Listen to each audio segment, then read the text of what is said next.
할렐루야. 주님의 이름으로 사랑하고 축복합니다. 이 시간 우리가 마음을 모아 주님을 찬양하는 시간을 갖도록 하겠습니다. 함께 부르실 찬양은 나의 가장 낮은 마음, 함께 찬양하시겠습니다.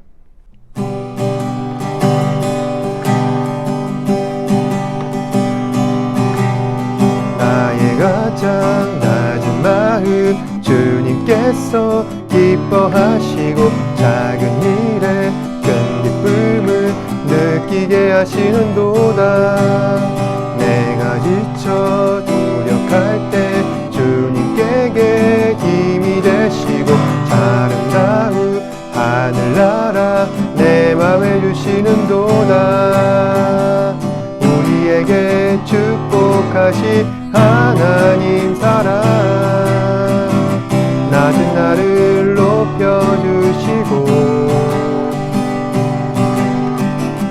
아름다운 하늘나라 허락하시고 내 모든 건 예비하시네. 찬양함의 기쁨을 감사함의 평안을 간구함의 하나님 알도록 하셨네. 나의 가장 낮은 마음 주님 내서 기뻐하시고 작은 일에 큰 기쁨을 느끼게 하시는도다. 내가 지쳐 노력할 때 주님 내게 힘이 되시고 아름다운 하늘나라 내 맘에 주시는도다. 우리에게 축복하신 하나님 사랑 낮은 나를 높여주시고 아름다운 하늘나라 허락하시고 내 모든 건 예비하시네. 찬양함의 기쁨을 감사함의 평안을 간구함의 하나님 알도록 하셨네. 찬양함의 기쁨을 감사함의 평안을 간구함의 하나님 알도록 하셨네.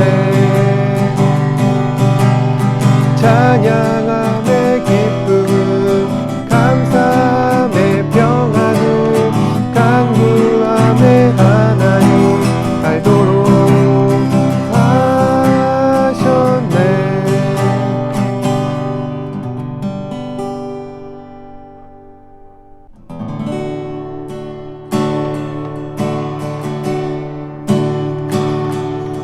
주님 말씀하시면 내가 나가리라. 주님 뜻이 아니면 내가 멈춰서리라. 나의 가고 서는 것 주님 뜻에 있으니 오 주님 나를 이끄소서. 주님 말씀하시면 내가 나가리라.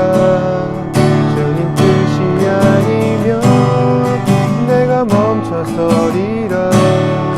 나의 가고 서는 것 주님 뜻에 있으니 오 주님 나를 이끄소서. 뜻하신 그곳에 나 있기 원합니다. 이끄시는 대로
시작할 때 주의 일을 보겠네. 작은 마음 돌이키사 하늘의 꿈 크게 하네. 주님을 볼 때 모든 시선을 주님께 드리고 살아계신 하나님을 느낄 때 내 삶은 주의 역사가 되고 하나님이 일하기 시작하네. 성령이 나를 변화시켜 모든 두려움 사라질 때 주의 일을 보겠네. 태연 땅한 가운데서 주님 마음 알게 되리. 주님을 볼 때 모든 시선을 주님께 드리고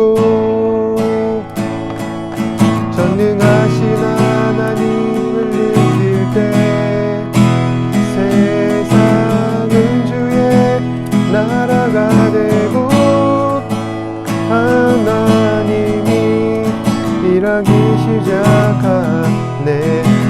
모든 시선을 주님께 드리고 전능하신 하나님을 느낄 때 세상은 주의 나라가 되고 하나님이 일하기 시작하네. 모든 시선을 주님께 드리고 살아계신 하나님을 느낄 때 새 삶은 주의 역사가 되고 하나님이 일하기 시작하네.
사람에겐 누구나 이 땅에 태어나서 생lik적으로 갖게 되는 나쁜 소식과 좋은 소식들이 있습니다. 여러분들께서는 그것이 무엇이라 생각하고 계십니까? 우선 나쁜 소식은 우리에게 모두 하나님의 심판이 임한다는 사실입니다. 인간에게는 누구나 부인할 수 없는 원죄들이 있습니다.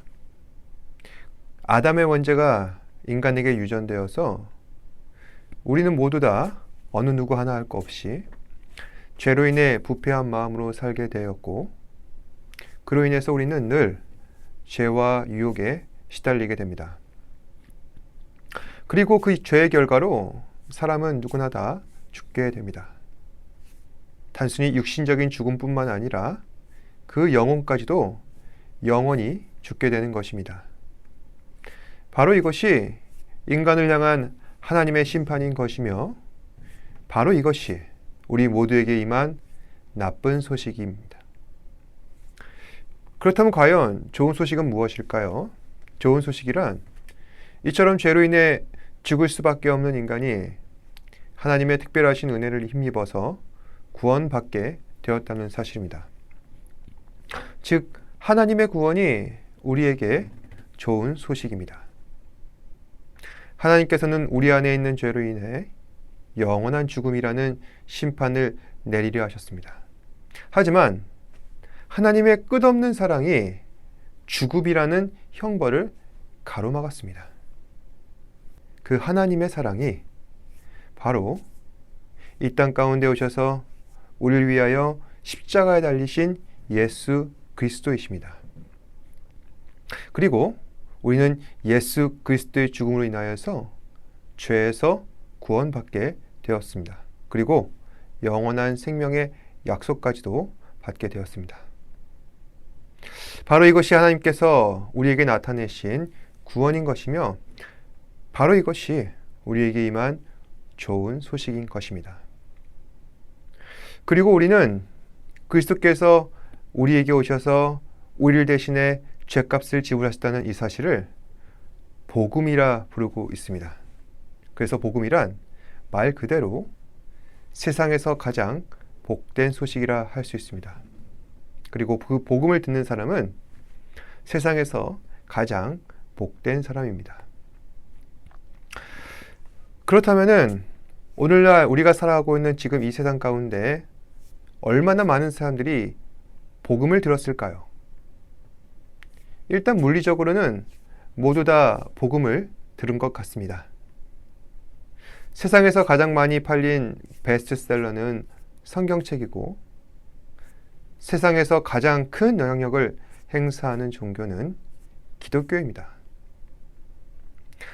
아무리 다른 사람들이 다른 종교를 갖고 그 종교를 따라 신을 믿는다 할지라도 예수님께서 우리를 위하여 하신 그 모든 일들에 대해 안 들어본 사람은 없을 것입니다.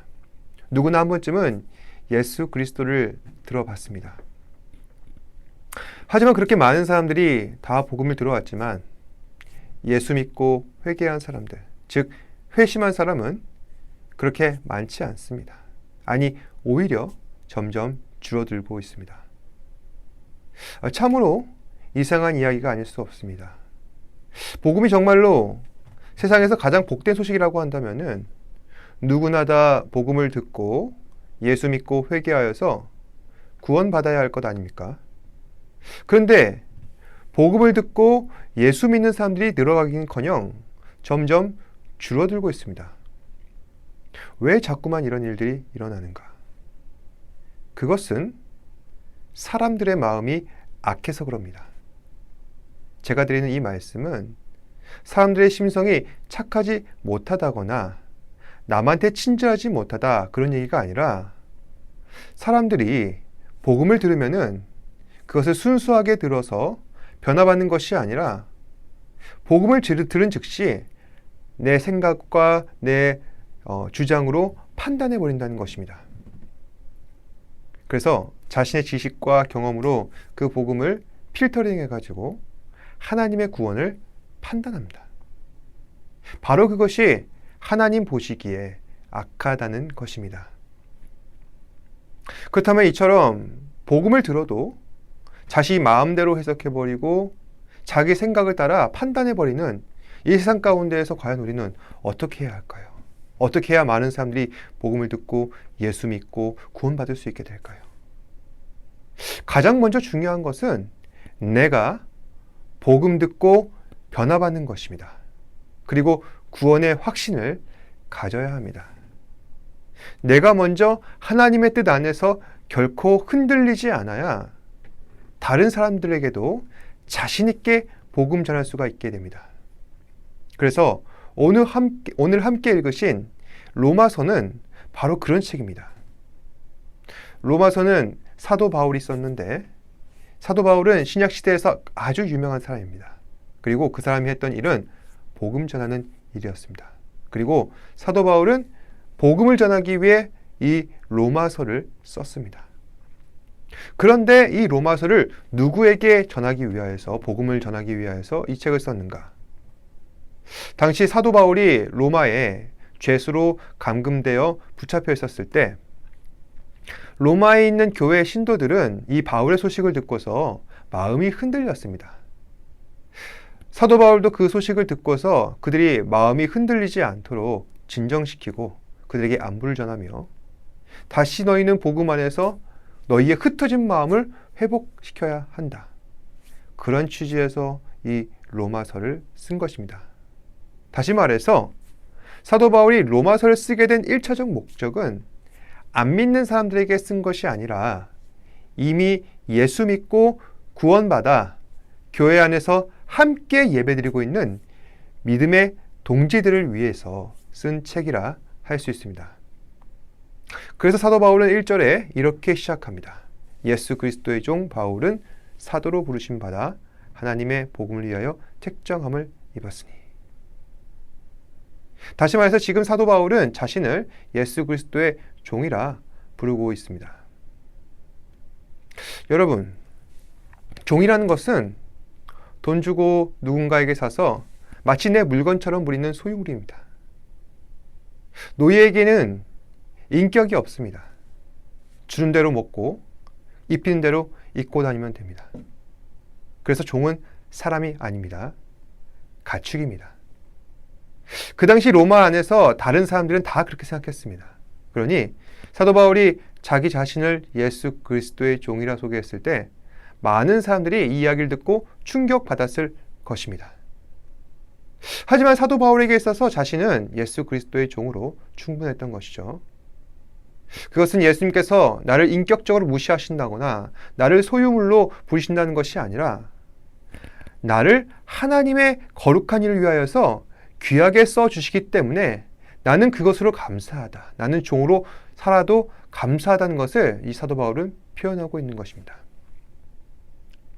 사도 바울은 당시 굉장히 훌륭한 지성인이자 그리고 사상가였습니다. 그리고 그 사회 안에서 가장 큰 영향력을 가진 인물이었습니다. 그런 사도 바울이 자신을 낮추고 하나님의 종, 예수 그리스도의 종을 자처하니 사람들은 궁금한 것입니다.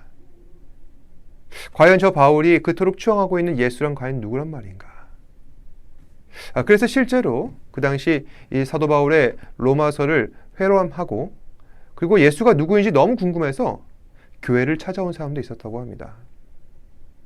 바울은 이처럼 예수를 궁금해하는 사람들의 반응을 짐작합니다. 그리고 이제 예수님을 소개하기 위해 복음에 대해 설명하고 있습니다.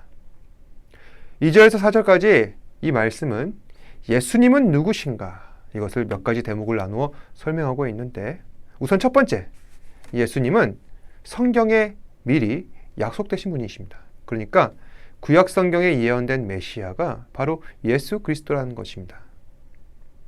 2절에 보시면은 이 복음은 하나님이 선지자들을 통하여 그의 아들에 관하여 성경에 미리 약속하신 것이라. 하나님께서는 구약의 여러 선지자를 통하여 메시아에 대한 예언을 하셨습니다. 그 중에 가장 유명한 사람이 이사야 선지자인데 이사야는 예수님에 대하여 이렇게 예언합니다. 한 아기가 우리에게 낳고 한 아들을 우리에게 주신 바 되었는데 그의 어깨에는 정사를 메었고 그의 이름은 기묘자라 모사라 전능하신 하나님이라 영존하시는 아버지라 평강의 왕이라. 당시 이사야 선지자는 이 말씀을 전하면서 이것은 구약시대 말기 가장 암울한 시대를 그 현실을 비판하면서 하나님의 진노와 심판이 임하게 될 것이다. 경고하는 가운데 이 예언의 말씀을 전하신 것인데 사실 이 예언의 말씀은 심판의 이야기와는 조금 결이 다른 한 아기에 대한 이야기라는 것입니다. 그리고 이 아기가 곧 우리에게 구원이 되는 것인데 이 구원은 곧 누구냐? 하나님의 아들이시다. 당시 말해서 이 예언에 대해서 어느 누구도 이것이 무슨 뜻인지 짐작할 수 없었습니다. 하지만 이제 예수님께서 오시고 그 이후로 이 말씀을 다시 해석을 하는데 바로 이 아기의 정체, 아들의 정체에 대해서 알게 된 것이죠. 바로 이것이 하나님의 구원, 예수 그리스도의 임재를 우리에게 예언한 것이다. 그런데 사도 바울이 예수님에 대해서 이와 같이 설명을 붙인 것은 무엇 때문일까요? 예수님은 구약의 선지자들이 예언한 메시아이다. 이렇게 이야기한 이유는 무엇 때문일까요? 다시 말해서 예수는 갑자기 툭 튀어나온 사람이 아니라 이미 성경에 예언된 메시아라는 것입니다.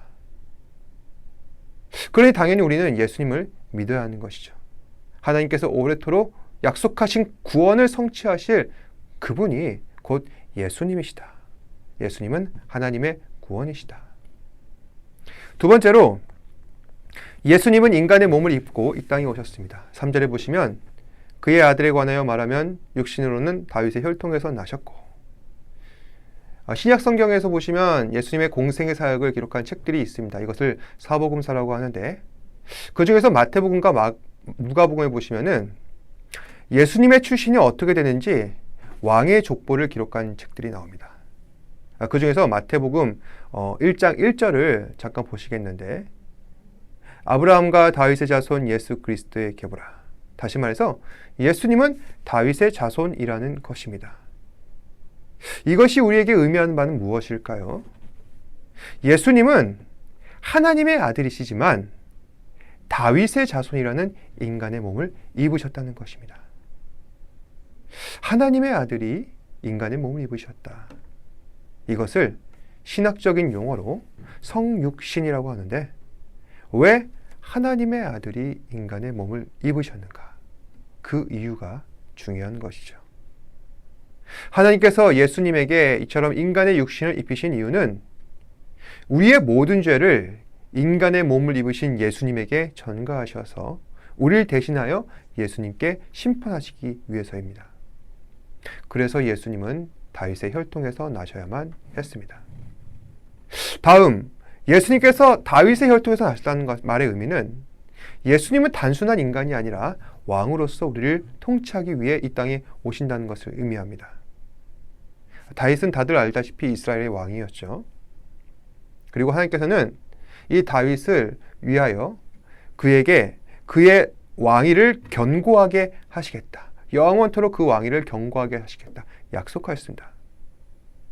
이 약속은 이스라엘의 멸망으로 인하여서, 남유다의 멸망으로 인하여서 언약이 끊겨진 것 같았지만, 사실 하나님께서는 다윗의 후손이신 예수 그리스도를 왕으로서 예비하신 것입니다. 그래서 예수님은 우리를 다스리시는 통치자가 되시며 주님이 되어주셨습니다. 그리고 세 번째, 예수님은 성령으로 잉태되어 십자가에 죽으시고 부활하시고 승천하심으로 하나님의 아들이 되셨습니다. 이것이 전 세계 가운데 널리 알려졌습니다. 그 내용이 사절에 나와 있는데, 대체 이것이 왜 우리에게 중요한가? 만약 예수님께서 그대로 십자가에 죽으시고 소멸되셨다면 우리는 구원의 확신도 영원한 생명도 하나님의 능력도 믿지 못했을 것입니다. 따라서 예수님은 십자가에 죽으시고 부활하셨습니다. 또 예수님의 부활 이후에 주님께서는 우리와 함께 하지 않으시고 하늘로 올라가셨습니다. 이 사실 역시 중요합니다. 만약 예수님께서 승천하지 않으셨다면 우리는 성령 받지 못했을 것입니다. 주님께서 승천하셔서 보좌 위에 올라가신 다음에 우리는 약속하신 성령을 받을 수 있었습니다. 그래서 정리하자면은 예수님은 성경에 예언된 메시아입니다. 결코 갑자기 툭 튀어나온 사람이 아닙니다. 하나님께서 약속하신 하나님의 아들이십니다. 또 육신으로서는 다윗의 자손으로 태어나셨습니다. 그래서 우리를 대신하셔서 십자가에 달려 돌아가시고 그 모든 죄가 예수님에게 전가되었습니다. 뿐만 아니라 다윗의 혈통에서 나셨기 때문에 우리를 다스리실 왕으로 오신 것입니다. 그리고 예수님은 영으로서는 하나님의 아들이십니다. 그래서 죽으시고 부활하시고 승천하셔서 하나님의 아들이심을 우리에게 증명하셨습니다. 그리고 그 증명으로서 우리에게 성령을 내려주셨습니다. 이처럼 예수님이 어떤 분이신지 제대로 알고 믿고 순종하는 사람이 바로 구원받은 사람인 것이며, 감사하게도 저와 여러분들은 이 특별한 은혜를 받았습니다. 뿐만 아니라 하나님께서는 우리를 예수 믿고 예수님의 길을 따라가게 하는 성도가 되게 하셨습니다. 이것은 사람의 부르심이 아니라 하나님의 부르심을 따라 된 것입니다. 그래서 5절에서 6절 말씀이 중요한 것이죠. 5절 하반절에 보시면은 이 모든 이방인 중에서 믿어 순종하게 하나니. 사람은 누구나 다 복음을 들려줄 수 있습니다. 하지만 예수를 믿어 순종하게 하는 것은 사람의 힘으로 불가능하겠다는 것입니다. 성령 하나님께서 함께 하셔야 예수 믿는 것이 가능합니다. 또 6절을 보시면은 너희도 그들 중에서 예수 그리스도의 것을 부르심받은 자이라. 다시 말해 하나님께서는 우리를 그리스도인으로 부르셨는데 그리스도인이라는 말은 우리가 예수 그리스도의 것이란 이 뜻입니다. 그런데 자기 자신을 예수님의 것, 예수님의 소유물, 예수님의 종으로 부르심 받았다라고 당당하게 주장할 수 있는 사람은 몇이나 될까요? 지금이야 마치 예수님의 종 하면은 뭔가 거룩한 일을 하는 사람의 대명사처럼 여겨져서 사람들이 우러러보고 존경할 수는 있겠지만은 현실적으로 놓고 봤을 때 내가 예수님의 종처럼 살아간다는 것은 내가 아무리 힘들고 괴롭고 불리하고 또 나의 미래가 어려워질 그런 일을 감당한다 할지라도 결코 후회하지 않는다는 것을 말합니다. 그런데 그렇게 할 수 있는 사람이 이 세상 가운데 몇이나 되겠냐는 거죠. 아무리 교회 잘 나오고 예수 잘 믿고 내가 열심히 신앙생활을 한다 할지라도 정말 내 삶 가운데에서 나를 희생하여서 자기 자신을 하나님께 드릴 수 있는 사람이 몇이나 되겠냐는 말씀입니다. 결코 사람은 자기 입술로 예수님의 것이라 주장할 수 없습니다. 다시 말해 진정한 부르심의 사람이란 예수 안에서 거듭나고 성령 하나님께서 주도하는 삶을 기뻐함으로 살아갈 수 있는 사람이야말로 진정한 부르심의 사람이라 할 수 있는 것입니다. 그리고 사도 바울은 그 부르심 받은 사람들에게 복음을 다시 전하고 있습니다. 내가 듣기는 들었지만 예수님을 잘 모른다. 나는 예수 믿고 구원받았다고 확신은 하지만 그럼에도 복음은 잘 모른다. 그런 사람들에게 다시 복음을 전하고 있는 것입니다. 당시에는 그런 사람들이 로마 안에 많이 있었고 그들은 모두 복음으로 변화되어야 할 사람들이었습니다. 그런 점에서 저와 여러분들은 그 당시의 로마의 상황과 매우 흡사합니다. 우리는 한국에서 가장 발전된 도시 서울에 살고 있습니다. 바쁜 일상과 세속적인 삶에 치여서 열심히 살아가고 있습니다. 그런 세상을 살아가는 우리는 기독교 신자입니다. 예수 믿고 있고 교회 다니고 있고 구원도 확신합니다. 하지만 그럼에도 불구하고 복음을 잘 모릅니다. 그러니 마땅히 복음을 들어야 합니다. 복음을 들어야 우리는 우리의 신앙이 흔들리지 않게 됩니다.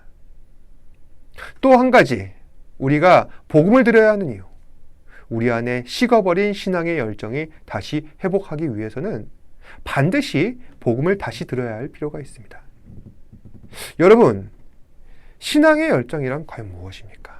구원받은 자에 합당하게 살아가는 것, 하나님을 예배하고 하나님을 우선시하며 하나님의 기쁨이 되는 삶을 살아가는 것, 바로 이것이 구원에 합당한 삶인 것입니다. 오늘날 많은 그리스도인들은 구원에 합당한 삶을 살지 못하고 있는 것 같습니다. 이것은 큰 비극이 아닐 수 없습니다. 하지만 중요한 것은 하나님께서는 한 번 구원하시기로 작정한 사람은 반드시 구원하십니다. 그렇다고 할지라도 믿음이 식어져 가는 사람들은 어떻게 할 도리가 없습니다. 그러니 우리는 지금 있는 이 자리에서 다시 복음을 듣고 다시 일어서는 방법밖에 없습니다. 그래서 저와 여러분은 하나님의 음성, 복음을 다시 들어야 합니다. 다시 복음으로 돌아가야 합니다. 이제 로마서를 통하여서 우리는 복음이 무엇인지 자세하게 살펴볼 것입니다. 복음을 통해서 우리의 상처 입은 마음이 회복되길 바라고 식어버린 신앙의 열정이 다시 회복되어서 우리 모두 다 함께 하나님의 거룩하신 일들을 도모하며 하나님 나라를 위해 힘써 일하는 저와 여러분 되시길 주님의 이름으로 축복합니다. 기도하겠습니다. 사랑과 은혜가 풍성하신 아버지 하나님, 오늘도 우리에게 말씀을 주셔서 복음을 듣게 하시고 또 그 복음으로 말미암아 다시 새로운 신앙의 각오를 다지게 하신 것 감사합니다. 우리는 복음을 들었습니다. 하지만 예수를 잘 알지 못합니다. 또 예수를 오랫동안 믿어왔습니다. 하지만 복음을 잘 알지 못합니다. 이런 모순을 우리는 살아가고 있습니다. 주님, 이제는 변화되어서 하나님의 복음을 듣기를 원합니다. 예수 안에서 우리가 새 생명을 다시금 확신하고 또한 은혜 안에서 하나님을 더욱더 신실하게 믿기를 소망합니다. 우리 사랑하는 지체들, 복음을 듣고 다시 변화받게 하시고 복음으로 말미암아 온전한 마음으로 주 앞에 헌신된 신앙인으로 주께서 기뻐하시는 그리스도인으로 살아갈 수 있도록 주님 붙잡아 주시옵소서. 예수님 이름으로 기도드립니다. 아멘.